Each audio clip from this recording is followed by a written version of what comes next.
بسم اللہ الرحمن الرحیم۔ السلام علیکم۔ مکتب غامدی کی ایک اور نشست میں خوش آمدید۔ 23 اعتراضات کی سیریز کا سلسلہ جاری ہے۔ آج اس سلسلے کی 46ویں ایپیسوڈ ہے، 46 ایپیسوڈ، اور پہلی وحی اور غار حرا کا موضوع زیر بحث۔ اس موضوع پر غامدی صاحب کی فکر پر جو اعتراضات کیے جاتے ہیں ایک ایک کر کے ہم رکھ رہے ہیں۔ اس سلسلے کی آج یہ چوتھی نشست ہے۔ غام صاحب بہت شکریہ آپ کے وقت کا۔ گفتگو یہاں تک پہنچ چکی تھی کہ آپ نے وہ روایت جو بخاری میں موجود ہے جس میں غار حرا اور پہلی وحی کا واقعہ ہے، اس کے متن کے حوالے سے کیا طالبانہ سوالات ہیں قرآن مجید کی روشنی میں، پھر اس کی سند کے بارے میں جو کچھ آپ کے ذہن میں سوالات اٹھتے ہیں وہ آپ نے رکھے۔ ہم یہاں پہنچ چکے تھے کہ خود روایت کے ذخیرے کے پیرلل ایک اور ذریعہ ہے جہاں پر یہ چیز زیر بحث آ رہی ہے، اور آپ اس روایت کا آغاز کرنے جا رہے تھے۔ ذرا بات کو پیچھے جوڑ دیجئے اور براہ راست آئیے اس روایت پر کہ وہ دوسری روایت اس واقعے کے بارے میں کیا کہتی ہے۔ میں یہ عرض کر رہا تھا کہ حدیث ایک فن ہے، یہ بنیادی طور پر تاریخ ہی کا ایک دوسرا پہلو ہے، یعنی تاریخ بادشاہوں کی بیان ہوتی ہے، تاریخ واقعات کی بیان ہوتی ہے، تاریخ حوادث کی بیان ہوتی ہے۔ جب ہم حدیث کہتے ہیں تو اس کا مطلب ہے رسالت مآب صلی اللہ علیہ وسلم کے علم و عمل کی تاریخ۔ ٹھیک، یہ ایک باقاعدہ فن کے طور پر ہمارے ہاں موجود ہے۔ یہ فن کس طرح کن مراحل سے گزرا اس کے بارے میں ہم نے کچھ اشارات کیے۔ ظاہر ہے کہ ہم اس فن پر گفتگو نہیں کر رہے، صرف یہ بتانا مقصود تھا کہ ایک طرف بہت سے ایسے جلیل القدر اہل علم ہیں کہ جو اس ذخیرے کو ترتیب دے رہے ہیں، اس کی تنقیح کر رہے ہیں جو کسی بھی حیثیت سے رسول اللہ صلی اللہ علیہ وسلم کی نسبت سے ان تک پہنچا ہے۔ ٹھیک، یعنی خواہ وہ احکام کے پہلو سے پہنچا ہے، خواہ وہ علم کے پہلو سے پہنچا ہے، خواہ وہ اجتہادات کے پہلو سے پہنچا ہے، یا اس میں سیرت ہے، سوانح ہے، واقعات ہیں، مغازی ہیں۔ ایک یہ اس کا عمومی پہلو ہے۔ ٹھیک، اسی کے اندر ایک شعبہ سیرت کا ہے، اس کو بعض لوگوں نے اپنے اختصاص کا موضوع بنایا۔ میں نے عرض کیا تھا کہ اس میں اگرچہ صحابہ میں بھی، تابعین میں بھی، تبع تابعین میں بھی بہت سے لوگ مل جاتے ہیں، اور انہوں نے کچھ اس نوعیت کی روایات جمع بھی کی جن کا ذکر ہم کو کتابوں میں ملتا ہے۔ میں نے اشارات میں عرض کر دیا تھا کہ جو لوگ خاص طور پر اردو زبان میں پڑھنے کی صلاحیت رکھنے والے لوگ اس کو دیکھنا چاہتے ہیں وہ فلاں فلاں جگہ پر اس کو دیکھ سکتے ہیں۔ ٹھیک، وہ ہے سیرت النبی، رسالت مآب صلی اللہ علیہ وسلم کی سیرت کو بطور ایک الگ علم کے، بطور ایک الگ فن کے ترتیب دینا، اس کی تنقیح کرنا۔ ٹھیک، اس ذیل میں نے یہ ذکر کیا تھا کہ ابن اسحاق کی سیرت سب سے پہلے ہمارے سامنے ایک باقاعدہ سیرت کے طور پر آتی ہے، اور ابن اسحاق کی سیرت چونکہ جس طرح ابتدا میں کام کرنے والے لوگوں کا معاملہ ہوتا ہے اس طرح تنقیح سے نہیں گزری ہوئی تھی۔ ٹھیک، اس کو منقح کیا ہے، اس کی تنقیح کی ہے، اس کو ہر لحاظ سے درست کیا ہے، اور پھر یہ سیرت ابن ہشام کی صورت میں ہمارے سامنے آتی ہے۔ سیرت ابن ہشام ہی اس وقت سب سیرت نگاروں کے لیے اولین ماخذ ہے۔ وہ اس کی طرف رجوع کریں گے، اس سے دیکھیں گے اور احادیث سے دیکھیں گے، یعنی جو حدیث کا ذخیرہ ہے وہاں آپ کو معلومات ملیں گی، اور یا پھر ایک ترتیب کے ساتھ خاص سیرت کے عنوان سے سیرت النبی کی کتابوں میں ملیں گی، اور اس میں یہ اولین چیز ہے۔ یعنی اس کا پس منظر میں نے آپ کی خدمت میں عرض کر دیا۔ جی، یہ بھی بتا دیا تھا کہ امام بخاری یہ 256 میں دنیا سے رخصت ہوئے ہیں، اور یہ 218 میں دنیا سے رخصت ہوئے ہیں، تو کم و بیش ان سے 38-40 سال پہلے۔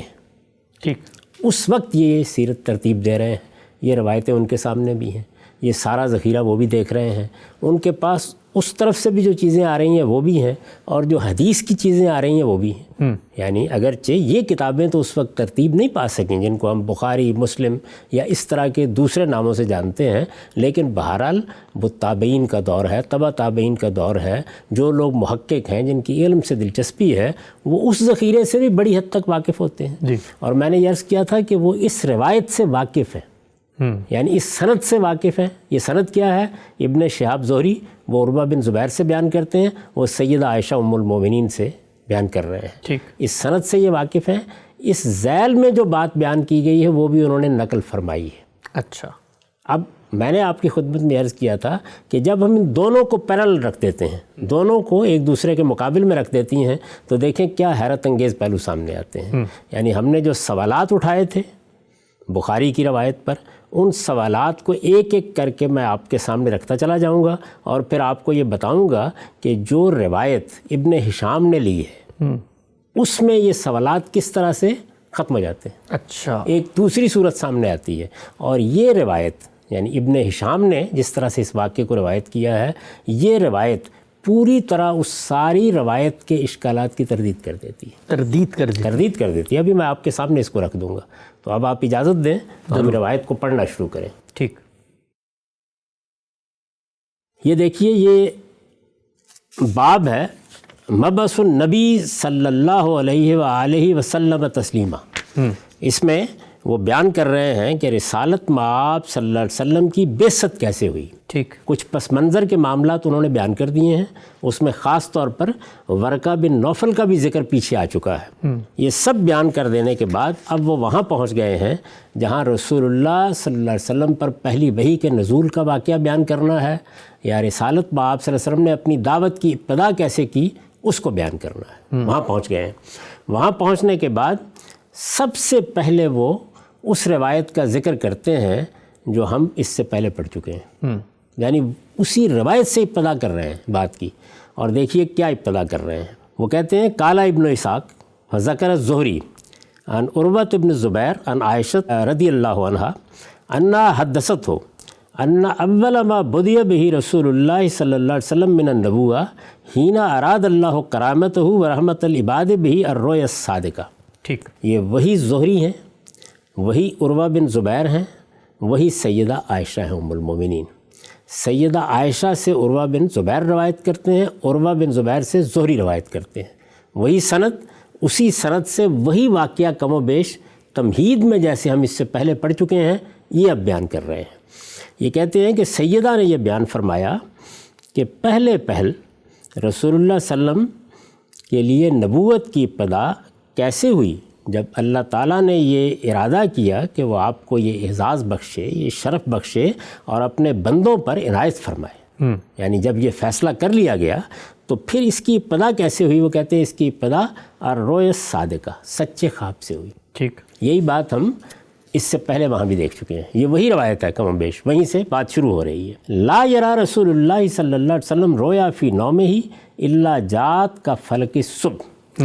رسول اللہ صلی اللہ علیہ وسلم اس زمانے میں جو رویا بھی دیکھتے، جو خواب بھی دیکھتے، سوتے میں جو مشاہدہ بھی کرتے، وہ بالکل ایسے ہوتا کہ جس طرح سپیدہ سحر ہے، ٹھیک، جیسے صبح کی روشنی پھیل گئی ہے، جیسے صبح کی نمود ہو گئی ہے۔ یہی الفاظ بخاری میں بھی تھے۔ یہی کم و بیش یہی الفاظ ہیں۔ قالت، وہ مزید بیان کرتی ہیں، وَحَبَّبَ اللَّهُ تعالیٰ علیہ الخلوہ، یعنی اس کا رسول اللہ صلی اللہ علیہ وسلم کی طبیعت پر کیا اثر ہوا۔ ٹھیک، آپ کو رویا صادقہ کی سعادت حاصل ہونا شروع ہو گئی، یہ بالکل کا فلک صبح ہوتے تھے، یعنی جیسے صبح نمودار ہو گئی، جیسے صبح کی روشنی پھیل گئی۔ میں یہ عرض کر چکا ہوں وہاں پر بھی کہ اس کا مطلب کیا ہے، اس کا مطلب یہ ہے کہ جو عام طور پر خوابوں میں دھند سی ہوتی ہے وہ ختم ہو گئی، کوئی ابہام باقی نہیں رہا، نہایت واضح خواب اور سچے خواب آپ کو آتے تھے۔ ٹھیک، اس کا اثر کیا پڑا نبی صلی اللہ علیہ وسلم کی طبیعت پر؟ فرماتی ہیں کہ اللہ تعالیٰ نے اس کے نتیجے میں خلوت کو ان کے لیے محبوب بنا دیا، خلوت ان کی پسندیدہ ہو گئی، الگ ہو کے بیٹھنا، خلوت گزین سے ہو گئے رسالت مآب صلی اللہ علیہ وسلم۔ فلم کن شیء احب الیہ من ان یخلو وحدہ، اس زمانے میں اس سے زیادہ کوئی چیز آپ کو پسند نہیں تھی کہ اکیلے میں بیٹھے رہیں۔ اچھا، یہ صورتحال ہے۔ ظاہر ہے کہ اس صورتحال پر کوئی اعتراض نہیں کیا جا سکتا، یہ بالکل ایک فطری نتیجہ ہے۔ جب آپ کو سچے خواب آ رہے ہیں تو ان میں کسی چیز کی طرف اشارہ ہوگا، کسی چیز کی طرف رہنمائی ہوگی۔ یہ صاف معلوم ہوتا ہے کہ جو ایک بڑا شرف حاصل ہونے والا ہے اس کے لیے انس پیدا کیا جا رہا ہے، اس کے لیے تیاری ہو رہی ہے۔ اس کی تعبیر پہ غور و فکر کریں گے، ظاہر ہے تعبیر پہ غور و خوض کریں گے، سوچیں گے کیا چیز ہے کیا نہیں ہے۔ وہ خواب تو بیان نہیں کیے گئے کیا تھے، لیکن وہ تھے اسی نوعیت کے خواب کہ سچے خواب ہوتے تھے۔ ٹھیک، تو یہ بتاتی ہیں کہ اس کا اثر آپ کی طبیعت پر یہ پڑا۔ یہ بات وہاں بھی بیان ہوئی تھی، وہاں بھی میں نے یہ عرض کیا تھا کہ اس کے اوپر کوئی اعتراض نہیں ہو سکتا۔ یہاں ذرا زیادہ وضاحت سے بیان ہوئی ہے۔ اس کے بعد یہ اس روایت کو بیان نہیں کرتے، یعنی کس کو بیان نہیں کرتے؟ یعنی یہ روایت وہی ہے نا، جی، وہی روایت جو ہم نے بخاری میں پڑھی۔ بخاری میں اس روایت کی تمہید یہاں سے اٹھائی گئی، اس کے بعد روایت آگے بڑھتی ہے، وہ بتاتی ہے کہ رسالت پاک صلی اللہ علیہ وسلم غار حرا میں جایا کرتے تھے. یہاں بات ختم ہو گئی یہ کہہ کے کہ خلوت پسند تھی، اور اس زمانے میں یہی سب سے زیادہ پسندیدہ چیز تھی کہ کسی جگہ اکیلے بیٹھ کے غور و فکر کرتے. ٹھیک ہو گیا. یہاں تک بات وہاں بھی پہنچی تھی. اس کے بعد پھر آگے واقعہ بیان ہونا شروع ہو گیا. وہ واقعہ ہے نا جس کے اوپر بہت سے سوالات پیدا ہوتے ہیں. جی. متن کے لحاظ سے بھی ہوتے ہیں، سند کے لحاظ سے بھی ہوتے ہیں. یہاں اس کا اتنا حصہ انہوں نے بیان کیا ہے، آگے بیان نہیں کیا. اس کا مطلب کیا ہے؟ یہ تو اب غور کرنا چاہیے نا. میں تو ابھی غور کی چیزیں بیان کر رہا ہوں. ٹھیک. یعنی اس کے بانی کیا ہے؟ اس کا مطلب یہ ہے کہ روایت کے اگلے حصے کو وہ قبول نہیں کر رہے. اچھا. میں نے گزارش کی تھی کہ میں آج اس پر تبصرہ کر رہا ہوں. یہ دیکھیے کہ یہ کس زمانے میں، یعنی ان کی وفات ہوئی ہے 218 میں. اس کا مطلب یہ ہے کہ دوسری صدی کے خاتمے پر کسی وقت یہ کتاب ترتیب دے رہے ہوں گے. جی. تیسری صدی کی ابتدا میں. اس وقت بھی انہوں نے اس روایت کے باقی حصے کو قبول نہیں کیا. واقف ہیں سیدہ عائشہ سے، عروہ بن زبیر سے، زہری سے، انہی کی روایت کا ابتدائی حصہ انہی کے ریفرنس سے لے بھی رہے ہیں. بالکل ایسے ہی میں نے بتا دیا نا آپ کو. یعنی یہ حصہ ذرا اختصار کے ساتھ ہم اس روایت میں پڑھ چکے ہیں بخاری میں. ٹھیک. اور یہاں وہی بات انہوں نے بھی بیان کی ہے، اتنی بات بیان کی ہے، اسی سند سے بیان کی ہے، آگے نہیں بیان کیا. اچھا. تو یہ ایک پہلا بنیادی سوال جو ہے وہ آپ سامنے رکھ رہے ہیں. یعنی ایک فرق واقع ہو جائے نا. ایک سیرت نگار رسالت پاک صلی اللہ علیہ وسلم کی سیرت کے اس مقام پر پہنچ گیا ہے جہاں وہ بعثت کا واقعہ بیان کر رہا ہے. نبی صلی اللہ علیہ وسلم پیغمبر بنائے جا رہے ہیں. وہ جب وہاں پہنچتا ہے تو اس کا مطلب ہے روایت اس کے سامنے ہے، روایت اس نے دیکھی ہے، لیکن اس کے باوجود وہ روایت کو آگے نقل نہیں کرتا. ٹھیک. اس کے بعد انہوں نے ایک اور واقعہ نقل کیا ہے کہ کچھ اور واقعات بھی رسالت پاک صلی اللہ علیہ وسلم کو پیش آئے، وہ بھی اسی نوعیت کے ہیں. ان کو بیان کرنے کے بعد اب یہ اس جگہ آ گئے ہیں جہاں غار حرا کا معاملہ زیر بحث آتا ہے. ٹھیک. اور اس میں یہ دیکھیے کہ وہاں کیا تھا. سیدہ عائشہ بیان کرتی ہیں، ام المومنین.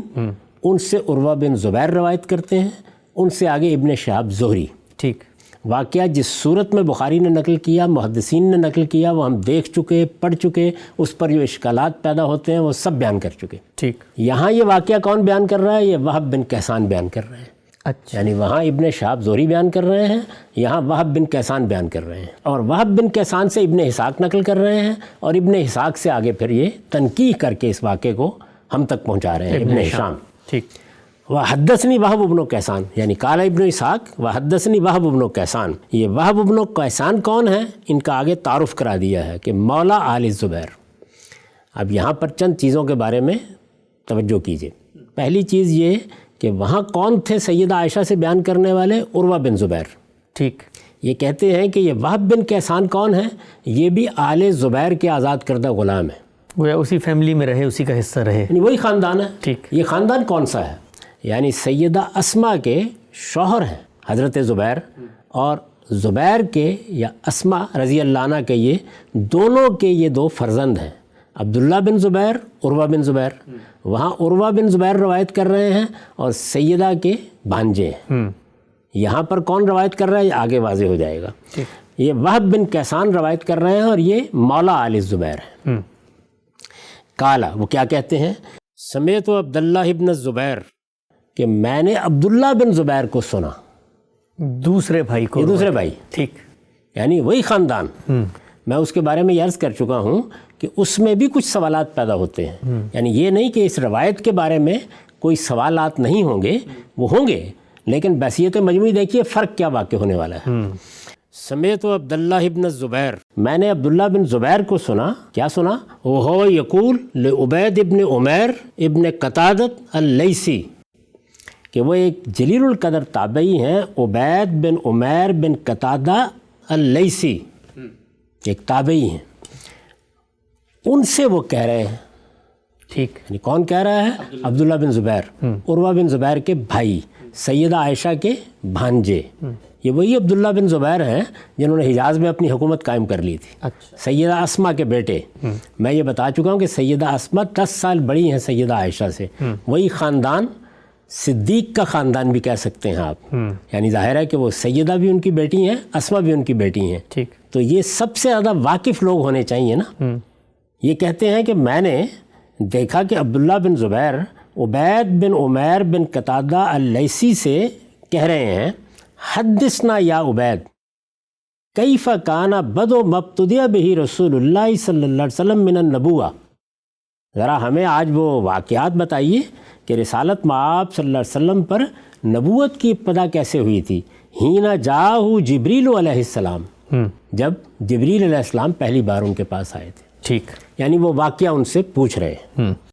یہ میں پھر عرض کر دوں کہ سوالات یہاں بھی ہیں کہ آخر ان کے اپنے خاندان کا معاملہ ہے، ان کی اپنی ماں بھی اس سے واقف ہیں، سیدنا صدیق کا گھرانہ ہے، تو وہ کیوں ان سے پوچھ رہے ہیں ایک تابعی سے، باعث بیان کیا جا سکتے ہیں، لیکن فی الحال ان کو نظر انداز کر دیجیے۔ ہینا جاءہ جبریل علیہ السلام، جب جبریل علیہ السلام کی ان سے پہلی ملاقات یعنی رسالت مآب صلی اللہ علیہ وسلم سے پہلی ملاقات ہوئی اور آپ کو نبوت کے منصب پر فائز کیا گیا، کیا واقعات ہوئے؟ قال فقال عبید، وہ عبید یعنی عبید بن عمیر وہی تابعی یہ بیان کرتے ہیں کہ عبید نے اب بیان کرنا شروع کیا، بانا حاضرن، میں اس وقت موجود تھا۔ یعنی آپ دیکھیے کہ اس روایت میں کون لوگ ہیں جن کے سامنے یہ سب ہو رہا ہے، واقعہ بیان ہو رہا ہے۔ عبید بن عمیر بیان کر رہے ہیں، عبداللہ بن زبیر پوچھ رہے ہیں، یہ آل زبیر کے یعنی اسی خاندان کے آزاد کردہ غلام ہیں، یہ وہاں براہ راست بیٹھے ہوئے سن رہے ہیں۔ ٹھیک، یہ کہتے ہیں کہ قال فقال عبید وانا حاضر یحدث عبداللہ ابن زبیر ومن عنده من الناس، یعنی وہ ان کی فرمائش پر جب انہوں نے ان سے درخواست کی کہ ہمیں ذرا وہ واقعہ سنائیے تو انہوں نے بیان کرنا شروع کیا۔ عبداللہ بن زبیر کو بھی وہ یہ واقعہ سنا رہے تھے اور وہاں کچھ اور لوگ بھی تھے، جتنے لوگ بھی وہاں بیٹھے ہوئے تھے ان کو انہوں نے یہ واقعہ سنانا شروع کیا۔ کون سا واقعہ؟ وہی پہلی وحی کا واقعہ۔ ٹھیک، اب واقعہ دیکھیے کہاں سے شروع ہوتا ہے۔ کان رسول اللہ صلی اللہ علیہ وسلم یجاور فی حرا من کل سنۃ شہرا، رسول اللہ صلی اللہ علیہ وسلم ہر سال ایک ماہ کے لیے حرا میں اعتکاف فرماتے تھے۔ اعتکاف فرماتے تھے۔ اب یہ دیکھیے اس میں کیا چیز واضح ہو گئی۔ میں نے سوالات اٹھائے تھے کہ یہ پتہ نہیں چلتا کہ رسالت مآب صلی اللہ علیہ وسلم کیا وہاں میڈیٹیشن کے لیے جاتے تھے، مراقبے کے لیے جاتے تھے، کوئی غور و فکر کی مجلس تھی، کیا چیز تھی؟ یہاں لفظ استعمال ہو گیا عربی زبان میں، جس طرح جاورہ یجاور جو ہے اعتکاف کے لیے آتا ہے، اسی طرح خود اعتکاف کا لفظ بھی مستعمل ہے۔ ٹھیک، اعتکاف کا لفظ خود قرآن مجید میں استعمال ہوا ہے، یعنی یوں نہیں ہے کہ اعتکاف کی عبادت کی ابتدا رسالت مآب صلی اللہ علیہ وسلم سے ہوئی ہے۔ قرآن مجید یہ بیان کرتا ہے کہ سیدنا ابراہیم علیہ السلام نے جب بیت اللہ کی بنیاد رکھی، یعنی رسول اللہ صلی اللہ علیہ وسلم کی بعثت سے کوئی 2000 سال پہلے جب اس کی بنیاد رکھی، تو اس موقع پر اللہ تعالیٰ نے انہیں ہدایت کی کہ میرے اس گھر کو تم دونوں یعنی ابراہیم بھی اور اسماعیل بھی علیہ السلام پاک رکھیں گے، کس لیے؟ للطائفین والعاکفین والرکع السجود، طواف کرنے والوں کے لیے، اعتکاف کرنے والوں کے لیے، رکوع کرنے والوں کے لیے، سجود کرنے والوں کے لیے۔ تو اعتکاف ایک قدیم ترین عبادت ہے۔ اب اس سے وہ عقدہ حل ہو گیا، یعنی معلوم ہوا کہ رسالت مآب صلی اللہ علیہ وسلم سے پہلے جو دین ابراہیمی کی روایت تھی اس میں بھی اعتکاف کی عبادت اسی طرح موجود تھی۔ میں لوگوں کو ایک طویل عرصے سے یہ بتا رہا ہوں کہ ہمارے دین کی ابتدا، اس کی سنن کی ابتدا رسول اللہ صلی اللہ علیہ وسلم سے نہیں ہوئی، یہ تو اصل میں دین ابراہیمی کی روایت ہے۔ حج ہو رہا تھا، عمرہ ہو رہا تھا، احرام باندھے جا رہے تھے، لوگ عرفات میں جا رہے تھے، وہ سب کچھ جو اب ہم کرتے ہیں یہ سب موجود تھا۔ نمازیں پڑھی جا رہی تھی، روزے رکھے جا رہے تھے۔ اسی طریقے سے یہ معلوم ہوتا ہے کہ اعتکاف کی روایت بھی موجود تھی۔ ٹھیک، اب جیسے ہی آپ نے اعتکاف کا لفظ سن لیا تو یہ معلوم ہو گیا کہ یہ در حقیقت اسی طرح کا معاملہ تھا جیسے کہ ہم بھی ہر سال اعتکاف کرتے ہیں۔ خود رسالت مآب صلی اللہ علیہ وسلم اس کے بعد بھی اعتکاف کرتے رہے اور باقاعدگی سے کرتے تھے، یعنی زمانہ نبوت میں بھی ہر سال آپ نے اعتکاف کیا ہے، اور یہ اعتکاف 10 دن کا بھی ہوتا تھا، بعض روایتوں میں 20 دن کا ذکر بھی آتا ہے، پہلے عشرے میں ہوا، درمیان کے عشرے میں ہوا، آخری میں ہوا، یعنی یہ سب چیزیں روایتوں میں مل جاتی ہیں۔ تو اعتکاف ایک عبادت ہے جو دین ابراہیمی میں اسی طرح مشروع عبادت ہے جس طریقے سے نماز ہے، روزہ ہے، حج ہے، قربانی۔ تو حرم کو چھوڑ کے غار حرا میں اعتکاف کیوں کرتے تھے؟ اب ظاہر ہے کہ یہ سوال پیدا ہوتا ہے کہ حرم کو چھوڑ کر وہاں جانے کی کیا وجہ ہوئی۔ میں نے جب اس کا تھوڑا سا تفاحص کیا تو بہت سے شواہد اس کے مل گئے کہ یہ روایت آپ کے دادا کے زمانے سے چلی آ رہی تھی، یعنی عبد المطلب یہی کیا کرتے تھے۔ وہ بھی اسی طرح سے حرا میں، اس غار میں یا اس پہاڑ پر چلے جاتے تھے اور وہاں جا کے اعتکاف کرتے تھے۔ بظاہر غور کرنے سے یہ معلوم ہوتا ہے کہ یہاں چونکہ بت رکھ دیے گئے تھے اور بتوں کے بارے میں جو مراسم عبودیت ہوں گے وہ بھی کسی حد تک ادا ہوتے ہوں گے۔ عام حالات میں گئے، نماز پڑھی، واپس آ گئے، لیکن پورے مہینے کے لیے بیٹھنے کا جب ارادہ کیا گیا تو اس ماحول میں چونکہ شرک ہو رہا تھا تو ذرا علیحدہ جگہ اختیار کی۔ اور ہو سکتا ہے لوگ یاد بھی نہ دیں، ایک مہینے کے لیے آپ توحید کا نام لے کے بیٹھ گئے۔ یعنی ظاہر ہے کہ اس کی نوعیت کیا ہوگی، کیا نہیں ہوگی، بظاہر یہ لگتا ہے کہ اس طرح کا کوئی باعث ہوا، اور یہ بھی رسالت میں آپ صلی اللہ علیہ وسلم سے معاملہ شروع نہیں ہوا، اچھا، یعنی اس سے پہلے چلا آ رہا تھا۔ ٹھیک۔ یہ روایت آپ نے برقرار رکھی۔ اس میں آگے چل کے آپ دیکھیں گے کہ یہ یوں نہیں تھا کہ کوئی آدمی جا کے اکیلا بیٹھ جاتا تھا، اہل و عیال کے ساتھ جاتے تھے۔ اچھا، یہ آگے خود ابن ہشام آپ کو بتائیں گے، اہل و عیال کے ساتھ جاتے تھے۔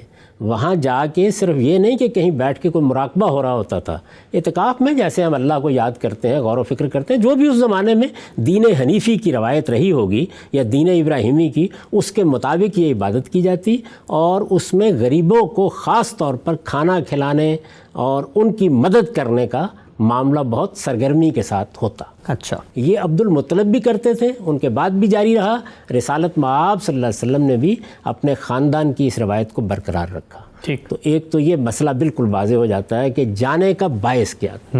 یعنی رسالت مآب صلی اللہ علیہ وسلم جب جاتے تھے تو کس وجہ سے جاتے تھے؟ جو روایت ہے ابن ہشام کی یہ بتا رہی ہے کہ اعتکاف ہے جو پیچھے سے ان کا خاندان کرتا چلا آ رہا تھا اور آپ بھی کر رہے تھے۔ اب میں اگر اس کو خلاصہ کر دوں تو یہ کہ رسالت مآب صلی اللہ علیہ وسلم بعثت سے پہلے بھی دین ابراہیمی ہی کے پیرو تھے۔ سبحان اللہ۔ کبھی آپ نے شرک نہیں کیا، کبھی بتوں کی پرستش نہیں کی، کبھی ان بدعات میں آپ شریک نہیں ہوئے جو اہل عرب نے ایجاد کر لیے تھے یا آپ کے خاندان میں موجود تھے۔ اس زمانے میں بھی آپ اسی کے پیرو تھے، اور دین حنیفی کے پیرووں کی ایک پوری جماعت رہی ہے جس کا ذکر خود ابن ہشام نے اس سے پیچھے کیا ہے۔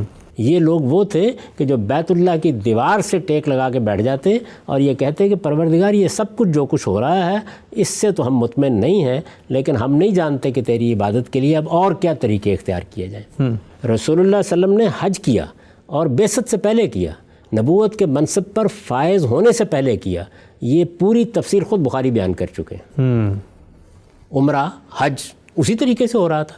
اب اگر آپ کو یہ بتایا جائے کہ رسالت مآب صلی اللہ علیہ وسلم کی بعثت سے پہلے عرب عمرہ بھی کرتے تھے، حج بھی کرتے تھے، نماز بھی پڑھتے تھے، روزے بھی رکھ لیتے تھے، اعتکاف بھی کرتے تھے، تو وہ سوالات پیدا نہیں ہوتے جو صوفیانہ پس منظر کی وجہ سے اس مجمل بیان پر پیدا ہو رہے تھے جو ہم نے وہاں پڑھا ہے۔ کہ اکیلے چلے گئے غار حرا میں خلوت گزری یعنی واقعہ بالکل تبدیل ہو گیا نا۔ یہ اس طرح کا کوئی معاملہ نہیں تھا، بلکہ ایک دین ابراہیمی کی مشروع عبادت جو اس وقت بھی دین کا حصہ ہے، جس کا اہتمام آج بھی مسلمان کرتے ہیں، جس کا بعد میں بھی رسالت مآب صلی اللہ علیہ وسلم اہتمام کرتے رہے۔ بعد میں زیادہ تر 10 دن کے لیے بیٹھتے تھے، آخری عشرے میں بیٹھتے تھے، رمضان ہی کے مہینے میں بیٹھتے تھے، اس وقت بھی بیٹھتے تھے، اور 1 ماہ کے لیے بیٹھتے تھے۔ ٹھیک ہے، ہم سب یہ بالکل واضح۔ پہلی بات ہوئی۔ اس کے بعد بھی لکھتے ہیں وَكَانَ ذَلِكَ مِمَّا تَحَنَّسُ بِهِ قُرَيْشُ فِي الْجَاهِلِيَّةِ، یعنی یہ روایت خود قریش کے اندر بھی جاہلیت کے زمانے میں موجود تھی کہ اس طرح کی عبادتیں کرنی ہیں۔ اس میں وہی لفظ تحنس استعمال ہوا ہے۔ ٹھیک۔ اس کے بارے میں خود ابن ہشام ہی آگے وضاحت کرتے ہیں کہ یہ غالباً تحنف ہے۔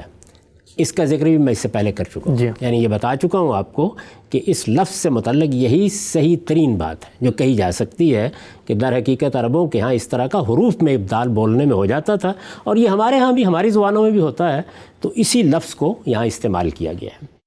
بہرحال اس سے بہت بڑی حقیقت واضح ہو گئی کہ غار حرا میں یا اس پہاڑ پر جانے کا مقصد کیا تھا، اور وہ تنہا بھی نہیں جاتے تھے، یہ آگے واضح ہو جائے گا، اہل و عیال کو ساتھ لے کے جاتے تھے۔ اچھا، ابن ہشام اس کے بعد تحنس پر تھوڑی سی بحث کرتے ہیں اور پھر اسی بات کو، اسی روایت کو، اسی واقعے کو بیان کرتے ہیں۔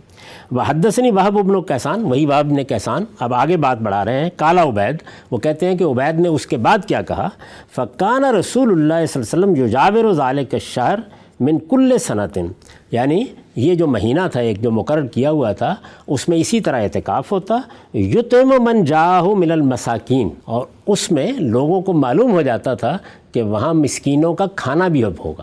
اچھا، یعنی یہ تو تفصیل نہیں بتاتے، ہو سکتا ہے روز کھانا کھلاتے ہوں، ہو سکتا ہے وقتاً فوقتاً کھانا کھلاتے ہوں، تو یہ بھی ایک گویا یوں سمجھ لیجئے کہ نیکی اور خیر کا کام وہاں کیا جاتا تھا۔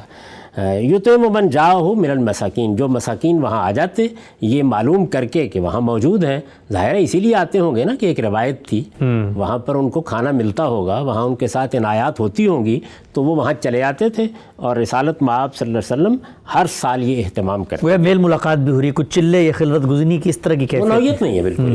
فَإِذَا قَضَى رسول اللہ صلی اللہ علیہ وسلم جوارہ من شہر ذالک، پھر اپنے اس مہینے میں جب رسالت مآب صلی اللہ علیہ وسلم اعتکاف پورا کر لیتے، یعنی وہ اعتکاف جو ایک مہینے کا اعتکاف ہوتا تھا وہ پورا کر لیتے، کانا اول ما یبدأ بہ اذ انصرف من جوارہ الکعبہ، تو سب سے پہلے جب واپس آتے تو آپ کعبہ جاتے، اچھا، یعنی اپنے اعتکاف سے اٹھ کر جب واپس آتے تو سب سے پہلا کام یہ کرتے، کانا اول ما یبدأ بہ الکعبہ، کعبے میں آتے، قبل ان یدخل بیتہ، اپنے گھر میں داخل ہونے سے بھی پہلے کعبے میں آتے، فیطوف بہا سبعا وما شاء اللہ من ذالک، اور وہاں آ کے وہ 7 مرتبہ جو اب ہم طواف کرتے ہیں وہ طواف کرتے، یا جیسے کہ اللہ چاہے۔ یہ معمول بیان کیا جا رہا ہے رسول اللہ صلی اللہ علیہ وسلم کا بعثت سے پہلے، ٹھیک، یعنی ہر سال ایک مہینے کا اعتکاف، اس میں مسکینوں کو کھانا کھلانا، یہ اعتکاف اہل و عیال کے ساتھ ہوتا تھا، یہ دین ابراہیمی کی روایت کے مطابق کیا جاتا تھا۔ اس سے واپس آ کر سیدھے کعبہ میں جاتے تھے، گھر میں داخل ہونے سے بھی پہلے، اور وہاں جا کے طواف کرتے تھے۔ ٹھیک، ثم یرجع الی بیتہ، پھر اس کے بعد گھر لوٹ آتے، حتی اذا کان الشہر الذی اراد اللہ تعالی بہ فیہ ما اراد من کرامتہ من سنۃ التی بعثہ اللہ تعالی فیہا، اب وہ جب مہینہ آ گیا جس میں اللہ تعالیٰ نے یہ چاہا کہ اب رسالت مآب صلی اللہ علیہ وسلم کو یہ عزت بخشی جائے، یہ شرف بخشا جائے، وہ سال آ گیا کہ جس میں اب آپ کو مبعوث کرنا ہے، جب وہ وقت آ گیا، یعنی ایک معمول جاری ہے، اس میں اب وہ مہینہ آ گیا، یہ مہینہ بھی رمضان ہی کا آیا ہے۔ وَذَلِكَ الشَّهْرُ شَهْرُ رمضان، یہ مہینہ کون سا تھا؟ رمضان کا مہینہ، ٹھیک، یعنی اس سے پہلے آپ یہی معمول رکھتے تھے، یہاں تک کہ پھر وہ وقت آ گیا کہ جس میں اب اللہ تعالیٰ یہ عزت آپ کو بخشنے کا فیصلہ کر رہے ہیں، جب آپ کو نبوت کے منصب پر فائز کرنے کا فیصلہ ملائے اعلیٰ میں ہو رہا ہے، جب وہ مہینہ آ گیا تو کیا ہوا؟ خرج رسول اللہ صلی اللہ علیہ وسلم الی حرا، رسول اللہ صلی اللہ علیہ وسلم اپنے معمول کے مطابق کما کان یخرج لجوارہ، جیسے اعتکاف کے لیے جایا کرتے تھے ہر سال، اسی طرح اعتکاف کے لیے نکلے، وَمَعَهُ أَهْلُهُ، اور آپ کے اہل و عیال آپ کے ساتھ۔ ٹھیک، بالکل ہی مختلف تصویر ہے بخاری میں تھی کہ آپ صلی اللہ علیہ وسلم یوں نہیں ہے کہ پہلی دفعہ اچانک سے غار ہرا جا رہے ہیں اور خلوت گزی ہو گئے ہیں، بلکہ ایک معمول تھا، اور اس سال بھی اسی معمول میں بچوں کو لے کر جا رہے ہیں، معمول کے مطابق اپنے اہل و عیال کو لے کے اسی طرح اعتکاف کے لیے گئے۔ خرج رسول اللہ صلی اللہ علیہ وسلم الی حرا کما کان یخرج لجوارہ ومعہ اہلہ، ٹھیک، یعنی یہ دونوں باتیں بیان کر دی ہیں انہوں نے، جیسے پہلے سے معمول تھا، کما کان یخرج لجوارہ، جیسے اعتکاف کے لیے پہلے جایا کرتے تھے ویسے ہی اعتکاف کے لیے حرا میں گئے، آپ کے اہل و عیال آپ کے ساتھ تھے۔ حتی اذا کانت اللیلہ التی اکرمہ اللہ فیہا برسالتہ، یہاں تک کہ وہ رات آ گئی جس میں اللہ تعالیٰ نے آپ کو رسالت کا شرف عطا فرمایا، رسالت کی عزت عطا فرمائی، وَرَحِمَ الْعِبَادَ بِهَا، اور اس طرح اپنے بندوں پر رحمت فرمائی، رحمت للعالمین ہے نا، یعنی اللہ تعالیٰ نے جب انسانوں پر رحمت فرمانے کا فیصلہ کیا تو رسالت مآب کی بعثت ہوئی، اللہ نے جب اپنا کرم کرنے کا فیصلہ کیا تو اب وہ رات آ گئی۔ یعنی اس میں دیکھیے کہ جتنی باتیں بیان ہوئی ہیں، جتنا حصہ ابن ہشام نے زہری کے روایت کا لیا ہے اس پر بھی کوئی اعتراض نہیں، یہ جانے کا معاملہ ہی بالکل واضح ہو گیا کہ یہ دین ابراہیمی کی روایت کے تحت اعتکاف تھا، یہ بھی معلوم ہو گیا کہ وہاں جا کے کوئی مراقبہ نہیں ہو رہا تھا بلکہ نیکی کے کام ہو رہے تھے، اللہ کو یاد کیا جا رہا تھا، اور اس کے ساتھ یتیموں مسکینوں کو کھانا کھلایا جا رہا تھا، اہل و عیال کے ساتھ ہر سال جانے کا معمول تھا۔ یہ روایت دادا کے زمانے سے چلی آ رہی تھی، بلازری نے اس کو بیان کر دیا ہے، یہاں تو یہ بیان نہیں ہوئی بات لیکن اس کو لوگ دیکھ سکتے ہیں، یہ سب باتیں واضح ہو گئیں۔ اب اس کے بعد دیکھیے کہ وہ رات آ گئی، وہی رات جس میں انہوں نے بیان کیا تھا کہ پہلی وحی آئی یا جبریل امین نے پہلی مرتبہ ملاقات کی، وہ رات آ گئی۔ جاءہ جبریل علیہ السلام بامر اللہ تعالی، اللہ کے حکم کے مطابق اب جبریل آپ کے پاس آئے۔ قال رسول اللہ صلی اللہ علیہ وسلم، اس سے پہلے یہ روایت صیغہ غائب میں ہو رہی تھی. یہاں سے آ کے اب رسول اللہ صلی اللہ علیہ وسلم نے کیسے خود بیان فرمایا، یہ تو یہ بھی نہیں بیان کر رہے کہاں بیان فرمایا، کس سے بیان فرمایا، لیکن اب یہ براہ راست رسالت بآب صلی اللہ علیہ وسلم کی زبان فیض ترجمان سے بیان کر رہے ہیں کہ میرے ساتھ کیا معاملہ ہوا. قال رسول اللہ صلی اللہ علیہ وسلم، یہ بھی ایک بڑی اہم بات ہے. یعنی اب صیغہ غائب نہیں رہا، ٹھیک، اب خود رسول اللہ بیان کر رہے ہیں کہ میرے ساتھ کیا ہوا. کیا بیان کر رہے ہیں؟ فجانی جبریل، کہ جبریل آئے، وانا نائم، میں سویا ہوا تھا. اچھا، یعنی یہاں پر اب آپ دیکھیے کہ صورتحال بالکل تبدیل ہونے جا رہی ہے. جاگتے ہوئے نہیں آئے، سوئے اس ہوئے سے ہیں. پہلے تو ہم یہ خیال کر رہے تھے نا، اور جیسے کہ وہاں یہ تاثر بھی ملا کہ وہ تو اصل میں پہلی وحی ہے، پہلی وحی کا نزول ہونے لگا ہے. اب پیچھے مڑ کے دیکھیے، رسالت مآب صلی اللہ علیہ وسلم کو سیدہ عائشہ بیان کرتی ہیں کہ رؤیا صادقہ، اچھے خواب، سچے خواب یہ آ رہے تھے. انہی خوابوں کے سلسلے کا ایک اور خواب آ رہا ہے. خواب آ رہا کا ذکر یہاں پر نہیں ہے ابھی. یہ ابھی میں جب روایت پڑھوں گا تو بالکل واضح ہو جائے گا کہ یہ سارا معاملہ کیسے ہوا. اچھا، فجانی جبریل، رسول اللہ صلی اللہ علیہ وسلم نے بیان فرمایا کہ جبریل آئے، وانا نائم، میں سویا ہوا تھا. جبریل کیا لے کے آئے؟ وہاں پر اس کا کوئی ذکر نہیں تھا. جانی جبریل بنمط من دیباج فیہ کتاب، وہ آئے اور ان کے پاس ریشم کا ایک جزدان تھا جس میں ایک تحریر تھی، ایک کتاب تھی، ایک کوئی لکھی ہوئی چیز تھی. ریشم کا ایک جزدان. وہاں یہ سوال پیدا ہوتا تھا نا کہ جب آ کے جبریل نے یہ کہا کہ پڑھیے تو اس کے جواب میں یہ کہنے کا کیا محل تھا؟ اس لیے کہ جب کہا جاتا ہے ایک شخص کو کہ پڑھیے تو اس کا مطلب ہوتا ہے یہ بات دہرائیے. دہرانے میں کیا معنی تھا؟ اس کے جواب میں یہ کہنا کہ ما انا بقارئ، میں پڑھا ہوا نہیں ہوں، یہ تو اسی صورت میں موضوع ہو سکتا ہے جب کہ کوئی تحریر آپ کے سامنے پیش کی جائے، کوئی لکھی ہوئی چیز پیش کی جائے. تو یہ کہتے ہیں کہ رسالت مآب صلی اللہ علیہ وسلم نے بیان فرمایا کہ وہ میرے پاس آئے اور ایک ریشم کے جزدان میں، جب کہ میں سویا ہوا تھا، سویا ہوا تھا، ریشم کے ایک جزدان میں انہوں نے ایک کتاب میرے سامنے پیش کی. فقال اقرا، اور یہ کہا کہ پڑھو، کتاب کو پڑھو. ہاں اس کو پڑھو. ظاہر ہے کہ یہاں جو مفعول ہے وہ مقدر ہے. جب پیچھے ذکر کیا کتاب پیش کی. مثال کے طور پر جب آپ بیان کریں گے کہ میں نے فلاں شخص کو ایک کتاب پیش کی، ان سے کہا کہ پڑھو، تو ظاہر ہے کہ یہ کہنے کی ضرورت نہیں کہ اس کو پڑھو. ٹھیک ہے. فقال اقرا، انہوں نے کہا پڑھو. قال قلت ما اقرا، تو رسول اللہ صلی اللہ علیہ وسلم نے جواب میں فرمایا کہ میں تو نہیں پڑھتا. اب یہ بات برمحل ہو گئی نا. ما انا بقارئ کہیے، ما اقرا کہیے، کہ میں تو پڑھتا نہیں ہوں، پڑھ نہیں سکتا میں. قال فغطنی بہ حتی ظننت انہ الموت، تو جبریل نے مجھ کو بھینچا یہاں تک کہ مجھے گمان ہوا کہ یہ تو مجھے مار ڈالیں گے. ثم ارسلنی، پھر مجھے چھوڑ دیا. فقال اقرا، اور پھر کہا کہ پڑھو. قال قلت ما اقرا، یہ بیان کرتے ہیں کہ رسول اللہ صلی اللہ علیہ وسلم نے فرمایا کہ میں نے یہ کہا کہ میں پڑھا ہوا نہیں ہوں، میں پڑھتا نہیں ہوں، میں پڑھ نہیں سکتا. قال فغطنی بہ حتی ظننت انہ الموت، انہوں نے اسی طرح مجھے دوبارہ بھینچا یہاں تک کہ مجھے گمان ہوا کہ یہ تو مجھے مار ڈالیں گے. ثم ارسلنی، پھر مجھے چھوڑ دیا. ٹھیک. فقال اقرا، پھر کہا کہ پڑھو. قال فقلت ماذا اقرا، جب اب انہوں نے کہا کہ پڑھو تو میں نے کہا کیا پڑھوں. قال فغطنی بہ حتی ظننت انہ الموت، پھر انہوں نے مجھے اسی طرح بھینچا یہاں تک کہ وہی صورت پیدا ہو گئی. ثم ارسلنی، پھر چھوڑ دیا. فقال اقرا، پھر کہا کہ پڑھو. قال فقلت ماذا اقرا، میں نے پھر کہا کیا پڑھوں. ما اقول ذلک الا ابتداء منہ ان یعود لی بمثل ما صنع بی، یعنی اس سے پہلے جو صورت مجھے پیش آ چکی تھی کہ انہوں نے مجھے بھینچا یہاں تک کہ مجھے یہ محسوس ہوا کہ یہ تو مجھے مار ڈالیں گے، اس سے بچنے کے لیے میں نے اب یہ سوال کیا. پہلے یہ فرما رہے تھے نا کہ میں پڑھا ہوا نہیں ہوں، میں پڑھ نہیں سکتا، تو اب یہ آپ نے پوچھا ان سے کہ میں کیا پڑھوں. یعنی بیان یہ کیا گیا ہے کہ پیش نظر یہ تھا کہ اس سے تو نجات ہو، یہ صورت ہے، یہ اس وقت کی کیفیت بیان کی جا رہی ہے. ٹھیک.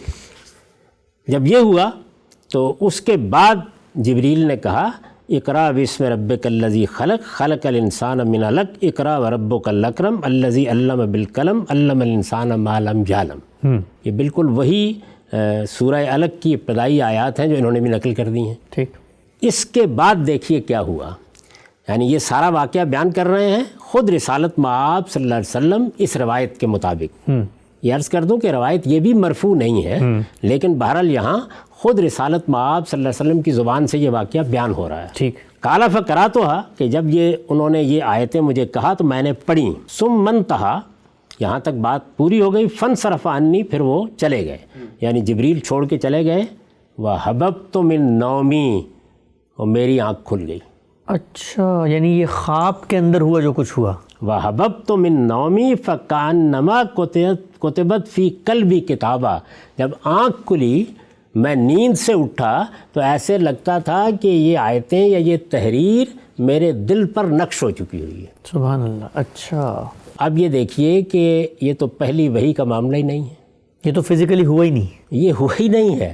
یعنی جس طرح سے نبی صلی اللہ علیہ وسلم کو سچے خواب دکھائے جا رہے تھے، یہ معلوم ہوتا ہے کہ جب یہ فیصلہ کر لیا گیا اللہ تعالیٰ کی طرف سے کہ اب آپ کو نبوت کے منصب پر فائز کیا جائے گا، اب جبریل امین آئیں گے، اب ملاقات ہوگی، یعنی بیداری میں ہوگی، جب نبوت دی جائے گی تو اس سے پہلے ایک ذہنی تیاری ہو جائے. تو ایک رویا، ایک خواب آپ کو یہ دکھایا گیا. اس میں اب یہ بھی بالکل واضح ہو گیا کہ اگر کوئی کتاب آپ نے دیکھی، اگر اس کتاب میں کوئی آیتیں لکھی ہوئی تھیں تو ان کے بارے میں بھی یہ بحث ختم ہو گئی کہ یہ پہلی وحی ہے یا قرآن مجید کی پہلی آیات ہیں جو نازل ہو رہی ہیں. ٹھیک ہے، وہاں تو مقصود یہ ہے ہی نہیں کہ پہلی وحی دینا، یہ مقصود ہی نہیں ہے. یعنی نہ قرآن کا نزول شروع ہوا ہے، نہ قرآن مجید کا نزول کوئی خواب کی چیز ہے، نہ قرآن مجید اس طرح نازل ہوا ہے کہ وہ کسی تحریر سے پڑھ کے سنایا جائے، نہ کسی کتاب کی صورت میں بھیجا گیا ہے. یہ معاملہ رویا میں. ٹھیک. اور وہ سوال غام صاحب جو آپ نے اٹھایا تھا کہ جو بخاری کی روایت میں ہے کہ کہا کہ پڑھو، تو آپ نے کہا میں پڑھا ہوا نہیں ہوں، تو وہاں پر دہرانے کے معنی میں اگر کوئی چیز کہی جا رہی دہرانے میں تو کوئی مسئلہ نہیں، تو وہ بھی حل ہو جاتا ہے کہ یہاں کتاب دکھائی گئی کہ اس کو پڑھو. میں عرض کر رہا ہوں کہ جتنے سوالات ہم نے اٹھائے تھے ان سب کا جواب اس سے مل جاتا ہے. یعنی یہ بات بھی واضح ہو گئی کہ یہ کیوں کہا جا رہا تھا کہ میں پڑھا ہوا نہیں، میں پڑھ نہیں سکتا یا میں نہیں پڑھوں گا، یہ نفی کیوں کی جا رہی تھی. تو یہ معلوم ہوا کہ اصل میں کتاب پیش کی جا رہی ہے. اچھا، نفی کرنے کا معاملہ بار بار ہو رہا ہے. ہر وہ آدمی کہ جس نے کبھی خواب دیکھا ہے وہ یہ جانتا ہے کہ اس طرح کا معاملہ ہوتا ہے. یہ کوئی ارادی معاملہ ہی نہیں ہوتا. یعنی خواب میں آپ جو کچھ دیکھتے ہیں وہ آپ کے ارادے سے نہیں ہو رہا ہوتا. جی، ایک واقعہ آپ کو پیش آ جاتا ہے، اور وہ بھی تمثیل کی صورت میں. وہ تمثیل کی صورت میں ہوتا ہے. اس میں جبریل آئے. خواب میں جو بھی آتا ہے وہ کبھی نہیں آتا. یعنی آپ یہ دیکھیے نا کہ میں یہ کہتا ہوں کہ میرے باپ، میرے والد خواب میں آئے تھے، میں یہ کہتا ہوں میرے استاد خواب میں آئے تھے. ابھی میں نے چند دن پہلے اپنے جلیل القدر استاد کو خواب میں دیکھا، وہ نہیں آئے تھے نا. یعنی یہ تو اصل میں کسی شخصیت کو ممثل کر کے دکھایا جاتا ہے. تو جبریل کی شخصیت سے آپ کا انس پیدا کرنے کے لیے ان کی تصویر یا ان کی تمثیل آپ کے سامنے آئی. ٹھیک. اور خواب میں یہی ہوتا ہے. خوابوں پر ہم اس سے پہلے اسراء و معراج میں بہت گفتگو کر چکے ہیں. ٹھیک. یعنی اس میں حقائق نہیں آتے سامنے، حقائق کی تمثیل سامنے آتی ہے.